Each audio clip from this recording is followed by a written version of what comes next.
राज्य महोत्सव म्हणून उत्सव म्हणून सुद्धा घोषित केलेला आहे. त्यासहित जबाबदारी वाढली आहे.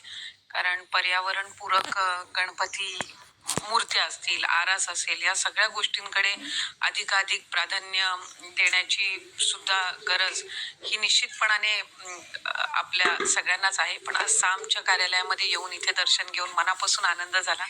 बाप्पाकडे आभार मानले आणि आपण सगळेच भक्त म्हणून त्याची सेवा करत असतो. ती त्यांनी खरं तर गोड मानून आपल्या सगळ्यांवर आशीर्वाद ठेवावा अशीच प्रार्थना केली. नक्कीच. आता सध्याच्या घडीला अनेक लाडक्या बहिणी तुम्हाला बघत असतील, त्यांच्या मनातला एक प्रश्न विचारते. ऑगस्टचा हप्ता कधी येणार आहे? लवकरच ऑगस्टचा हप्ता सुद्धा त्यांच्या खात्यामध्ये वितरित होईल आणि लाडकी बहीण योजना अशाच पद्धतीनं यशस्वीरित्या चालू ठेवण्याचा महायुतीचा सरकारचा संकल्प आहे आणि तो कुठेही खंडित होऊन देण्याचं उद्दिष्ट हे शासनाचं नाही आहे. त्याच्यामुळे तुमच्या माध्यमातून लाडक्या बहिणींना मला आश्वासित करायचंय की आपला जो लाडक्या बहिणीचा जो काही लाभ आहे तो अशाच पद्धतीनं नित्यनियमाने आपल्याला सुरू राहणार आहे. नक्कीच. लाडकी बहीण योजना नेहमीच चर्चेचा विषय असते आणि विरोधक नेहमीच वाट बघत असतात कधी बातमी मिळते आणि नेहमी वारंवार काही ना काहीतरी टीका करतच असतात. नुकतंच आपण एक घोषणा केलेली होती, 2100 रुपयांची हप्त्यामध्ये वाढ होणार आहे. तर ती वाढ कधी होणार आहे? कारण की अजूनही 1500 रुपयांचाच हप्ता येतोय.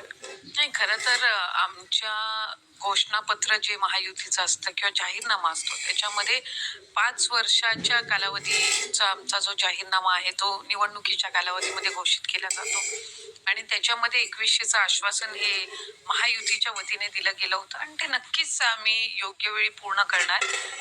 सध्या प्राधान्य हे योजना नियमितपणाने लाभार्थ्यांपर्यंत लाभ पोहोचवण्यासाठी आहे. ज्या वेळेला योग्य वेळ असेल त्यावेळेला नक्कीच 2100चा लाभ हा लाडक्या बहिणींपर्यंत पोहोचवला जाईल. सगळ्या लाडक्या बहिणी याची वाट पाहत असतील नक्कीच. पण जसं टीका होत्या त्याच्यामध्ये एक टीका अशी होती की लाडकी बहीण योजनेचा भार सरकारच्या तिजोरीवर आता पडतोय. हे कितपत खरंय? नाही, खरं तर कुठलीही योजना ज्या वेळेला आपण आणत असतो त्यावेळेला तिचा साधारणपणे सगळाच मागोवा किंवा त्या संदर्भातला एक आढावा घेतला गेलेला असतो. ज्या वेळेला लाडकी बहीण योजना सुद्धा सरकारने आणली त्यावेळेला त्या संदर्भातले सगळ्या ज्या बाबी आहेत त्याच्यावर विचार करूनच ती योजना आणलेली होती. किती भार येणार आहे, तो कशा पद्धतीनं आपण म्हणजे साधारणपणे त्याचं नियोजन करणार आहोत, या सगळ्या बाबी निश्चित करूनच ही योजना आणली गेलेली आहे. आणि सगळ्यांना म्हणजे आज राज्याचे मुख्यमंत्री फडणवीस साहेब असतील, एकनाथजी शिंदे साहेब असतील उपमुख्यमंत्री, ज्यांच्या मुख्यमंत्री पदाच्या कार्यकाळामध्ये ही योजना आणली गेली, त्याचबरोबर अजितदादा असतील, सगळ्यांनीच या एका गोष्टीचा आणि मंत्रिमंडळाने विचार केलेला आहे की